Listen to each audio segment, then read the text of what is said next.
Você não sabe como resolver questões em que dois corpos se encontram ou há uma ultrapassagem? Fica comigo até o final desse vídeo que eu vou te ensinar.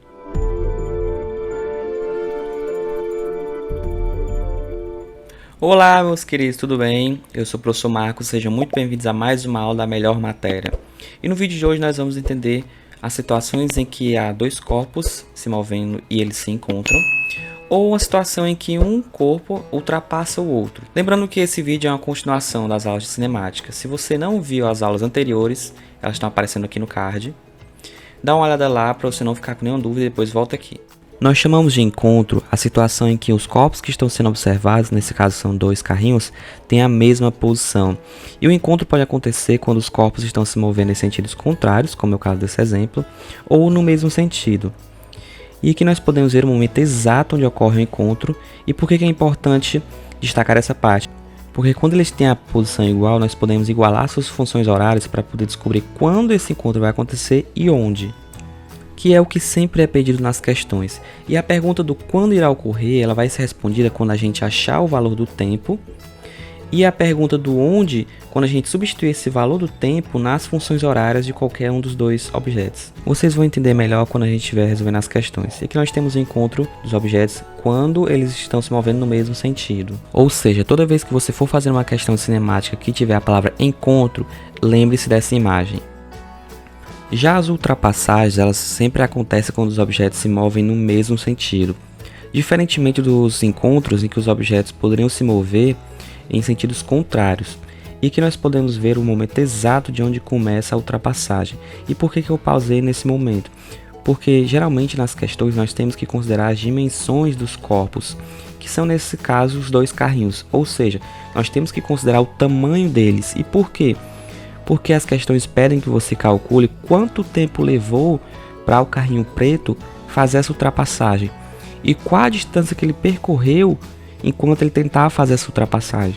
Por isso que a gente tem que levar em conta o tamanho dos carrinhos e saber exatamente quando aconteceu a ultrapassagem, que nesse momento a parte dianteira do objeto que está ultrapassando, que nesse caso é o carrinho preto, está lado a lado com a parte traseira do objeto que vai ser ultrapassado, ou seja, nesse caso o carrinho vermelho. E o momento exato onde termina a ultrapassagem é quando a parte traseira do objeto que está ultrapassando, ou seja, a parte traseira do carrinho preto, está lado a lado com a parte dianteira do objeto que está sendo ultrapassado, ou seja, nesse caso o carrinho vermelho.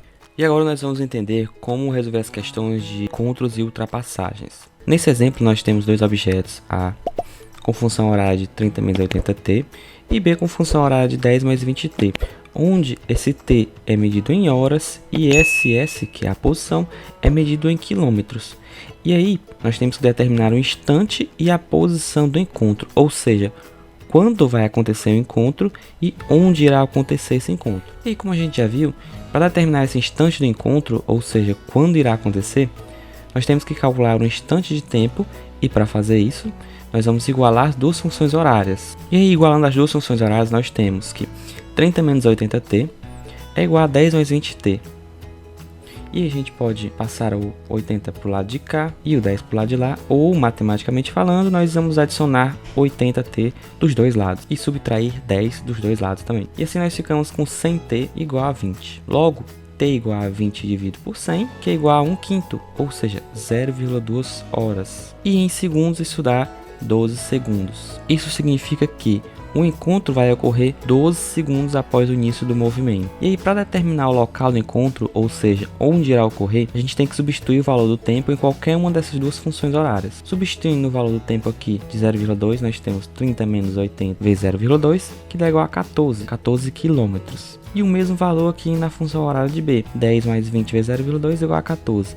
E esse valor tem que dar igual mesmo porque, como vocês já viram, o encontro é o momento em que os objetos têm a mesma posição. Então, se o encontro ocorre na posição de 14 km para a função horária de A, tem que ocorrer na posição de 14 km para a função horária de B também. E os encontros também podem acontecer quando os objetos se movem no mesmo sentido. Aqui nós temos duas esferinhas A e B com velocidade de 8 metros por segundo na esfera A e de 6 metros por segundo na esfera B. E elas estão distanciadas entre si por 10 metros. E aí nós temos que determinar quanto tempo vai levar para essa distância diminuir de 10 metros para 4 metros. Para a gente resolver essa questão, a gente tem que utilizar conceitos de velocidade relativa que vão ser aprofundadas nas próximas aulas. Então vamos lá. A velocidade de A é de 8 metros por segundo, ou seja, ela anda 8 metros a cada segundo.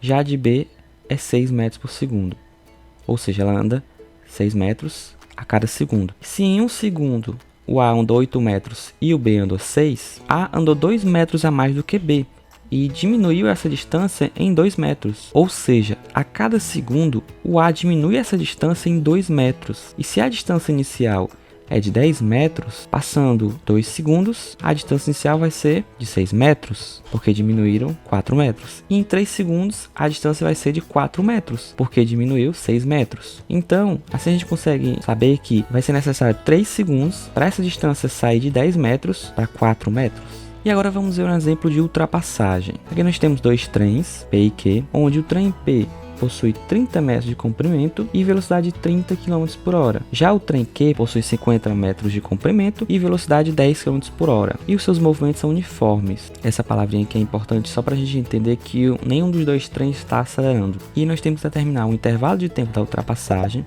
isso é, o tempo necessário para que o trem que vai ultrapasse o trem que vai ser ultrapassado. E a distância percorrida por P, que é o trem que vai ultrapassar durante essa ultrapassagem. E como a gente já viu, a ultrapassagem ela começa quando a parte dianteira do trem que vai ultrapassar está lado a lado com a parte traseira do trem que vai ser ultrapassado. Nesse caso, a parte dianteira de P está alinhado com a parte traseira de Q, e ela termina quando a parte traseira do trem que vai ultrapassar está alinhado com a parte dianteira do trem que vai ser ultrapassado. Nesse caso, a parte traseira de P está alinhada com a parte dianteira de Q. E aí a gente também tem que levar em conta o tamanho de P e o tamanho de Q para determinar a distância que ele percorreu durante essa ultrapassagem. E assim como na questão anterior, nós vamos utilizar um pouquinho de conceito de velocidade relativa. Para a gente determinar o tempo que levou para essa ultrapassagem ser feita, nós vamos levar em conta a distância que foi percorrida e a velocidade relativa entre os dois. Nesse caso, como a velocidade de P é de 30 km por hora e a velocidade de Q é de 10 km por hora, a velocidade relativa entre os dois é de 20 km por hora. Então, se a velocidade relativa entre os dois é de 20 km por hora, a gente pode entender isso como sendo Q estando parado e P andando a 20 km por hora. E nós vamos usar essa velocidade para conseguir saber o tempo que leva para ele ultrapassar. E aí, para a gente saber quanto tempo levou para ele realizar essa ultrapassagem, nós vamos levar em conta a velocidade relativa e vamos levar em conta também a distância que ele tem que percorrer para realizar essa ultrapassagem, ou seja, o tamanho do trem Q e o tamanho do trem P, que somados dão 0,080 km.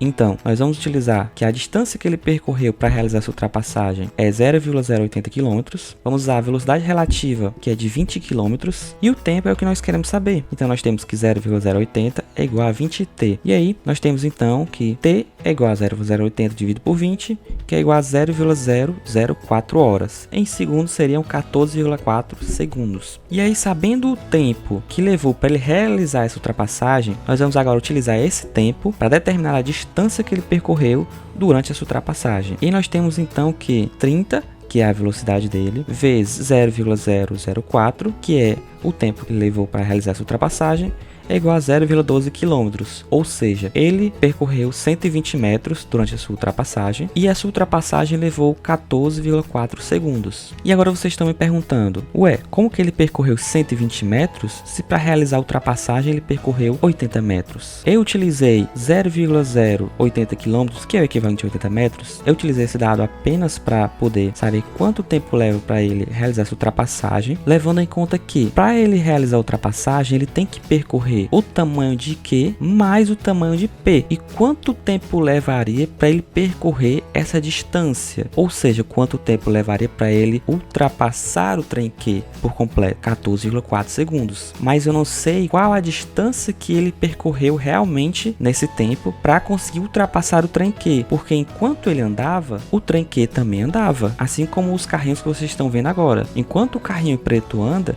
o vermelho também anda. Então, essa distância que o trem P percorreu, que é de 120 metros, é a distância real que ele percorreu para conseguir realizar a ultrapassagem. Se esse vídeo te ajudou de alguma maneira, não se esquece de curtir ele e se inscrever no canal. E compartilhe esse vídeo com seus amigos que também estão querendo aprender física. Se você tiver alguma sugestão, deixe aqui nos comentários. Muito obrigado e até o próximo vídeo.